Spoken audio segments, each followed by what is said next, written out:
Because he really hates it when you guys come in there wearing those Daniel colors. Yeah, he just. They asked him to compare the. What do you think about that? He got bragging rights, so. But it doesn't matter much what he thinks because I'm the coach.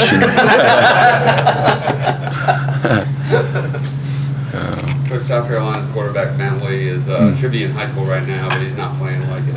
What have you seen from him? Yeah, boy, they got a good future with him in control. He's a good poise and good decision making. You can see he's well schooled. Throws a great ball, and he's got some strength in the pocket, excellent pocket awareness and presence to him. And a lot of their young guys are playing well, but he's playing with confidence, and obviously he's 4-1 as a starter. And other than the Florida game, who's got a terrific defense, that's a first real big test for him. He still did really pretty well, and but overall, they didn't play, they didn't win. So. But other than that game, they've been playing really, really well their last 5 games.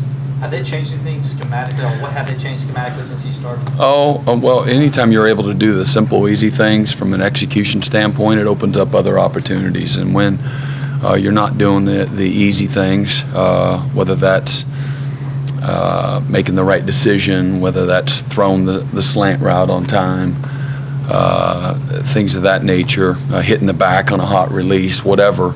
The easy things, just like defense, if I can't move that nose guard from an A gap to a B gap and know without question that he's going to redirect when the gap moves and stay in that B gap, then that starts to hamper you. And again, that's pretty simple and basic, but it all starts from there. Or if the linebackers don't understand A and B gaps and fit in a run game, and I go think back to my first year. We really struggled with a lot of easy things on defense. If they threw it to the back in the flat and we're in cover 2, it was at best 50-50 if we were going to contain or tackle the running back at best on a good day, and so. That's probably early in the season what some of their growing pains were from a simplistic standpoint, probably not executing, doing just some basic things. And he comes in right away, and he's not overwhelmed with a lot of those things. And Perry Orth, same thing. He does well. He gets in, he's able to execute their offense. Another week, 2 more really good tight ends, Hayden Hurst and yeah. Crosby. What do you see out of those guys? This might be the best tight end we've seen. It's probably the case. The way he runs, the way he blocks, he likes it. Got a lot of respect for him. He likes to block. Tough guy, plays with a lot of emotion, big, excellent hands, good quickness to him. And then Crosby, nice compliment. They use them both different ways, but both real effective in their scheme. So, yeah, we got to do better. Bottom line, that's something that makes their quick, their quick game go. Is getting the ball to him, and he breaks a lot of tackles, gets out in space, and because of his, it reminds me a lot of Jermaine Gresham that they had at Oklahoma years ago. That's with Arizona, and I used to throw the bubble to him. He's 6'5", 6'6", 255 pounds. That's a load for a backer, DB, corner, safety, and make things hard for you from a physical matchup standpoint. Do you like the matchup as far as you guys being able to get pressure with 4 up front? In this game? With their offensive line? I don't know. You always hope that you can, and if you don't, you have other plans. But that would, we haven't done that consistently this year. Overall in the year, at times we have, and at times we haven't. So I think every game we go in with the idea that, yeah, we got to beat them up front one-on-one, but to hang your hat on that, I think is being a little naive. They do a good job in their protection schemes and real tough and competitive up front, and then they'll find ways to give them some help too. even if it's not with Ford, how important is it to get pressure on him? Well, I think winning the line of scrimmage is important.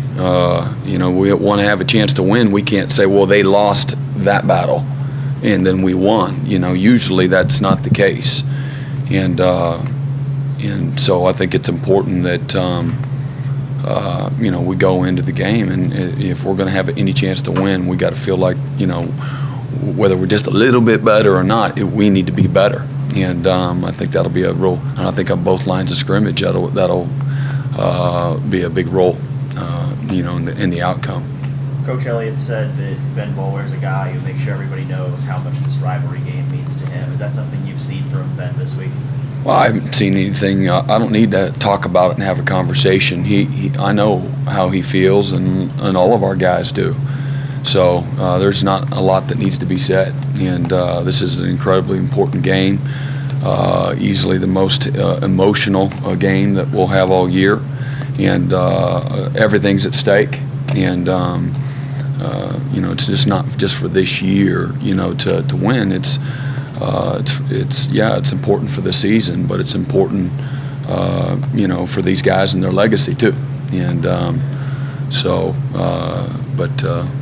it still comes down to, again, you know, being the most physical team and executing and those kinds of things. So you don't want, you know, emotion to, you know, to be a distraction either. And I think the really good players and really good teams understand how to channel that energy and that passion, that emotion the right way. And our job as coaches is to help guide that too, you know.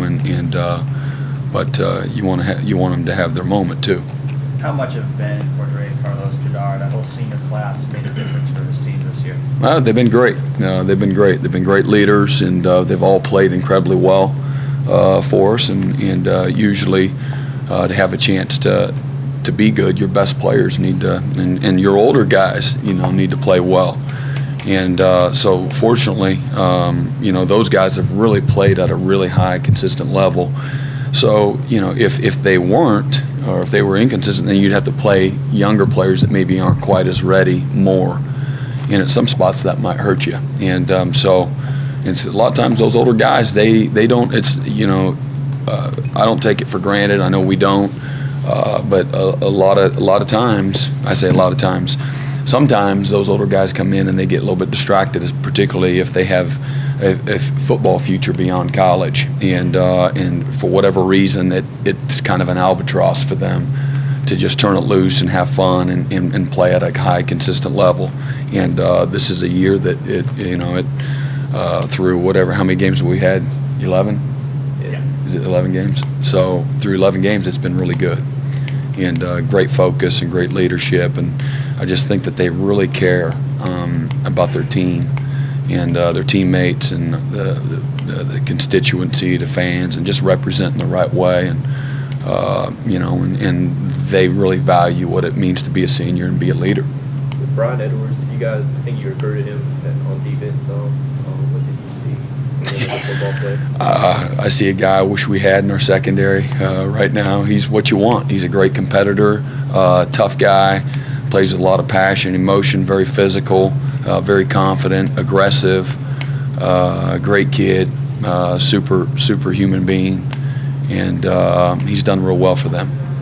Still without Pagano, how pleased are you with Albert's play the last couple of weeks? And he's getting better. Just overall in the season, Albert's getting better, and needs to continue to work on his consistency. What I love about where he is right now, he knows. He doesn't have this this attitude like he's getting screwed. I should be playing more. Where's my reps coach? It's like, okay, I need to focus a little more. I need to work a little harder, have a little more sense of urgency.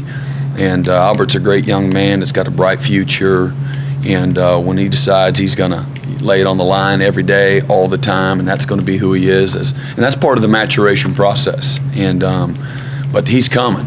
And I've seen some real flashes from him, and we need him. And he's a big, strong, physical, athletic guy that's ultra talented. And again, he's got a huge personality. And when he's at his best, he's playing with confidence, and that comes through preparation. Does Jervell feel much more comfortable now? I think I think he's in a better spot, and of course we knew that, but you know, sometimes that's what you got to do is you know, you got protect yourself. So, you know, and Jabril's same thing, you know, go along with Albert. The running back, Dowdle, the running back that's kind of played the second part of the year, what has he brought to that offense? Again, he's been consistent, physical, instinctual, runs behind his pads well, does a nice job. He's a jump cut player too. Plays smart, you know, is patient. Same thing. They've got a few really good young freshmen that are playing really well for them, for any player, let alone as freshmen. Coach, you said downplaying the emotion of the game, but with the rivalry and all that it brings, and this team coming in at 6-5 and bowl eligible, looking to pretty much put a notch on their season and coming in to upset the Clemson Tigers. Well, we're trying to put a notch on our season too, and they're the next team. So I don't buy all that. I don't buy the jargon that, you know, oh, they're going to ruin our season, or that's if that's the motivation, then they're thinking the wrong way. And I'm sure their coaches, but that's not what motivates you to play in this game and play the game. And at least I don't buy into that. That's a bunch of I don't believe in that. But that being said, you know, that might be the talk. But you know, our guys know they better be ready to play. And South Carolina's gonna, and we're gonna get their best shot. And they're playing better. You know, as the season's gone on, they just gotten better and better, and playing with a lot of confidence right now. The hate and the heart is on both sides, and the game isn't any more important to either one. And there ain't no more pressure on one team or the other. You know, if they stand for what's right, you know, this game means everything to them. And in a week from now, that next game for us is going to mean everything too. And but this game, you know, again, for a lot of other people that aren't in this football building every day, it might go to an all-time high from you know, an interest, or we got to win it, and I get that too. You know, that's part of rivalries. They're going across the country this week, and everybody thinks they've got the biggest rivalry in college football. And I know in this state there's nothing bigger and more important when it comes to all things football. All set? All right. Yep. You got it. Thanks, Coach. Thanks very much. Okay.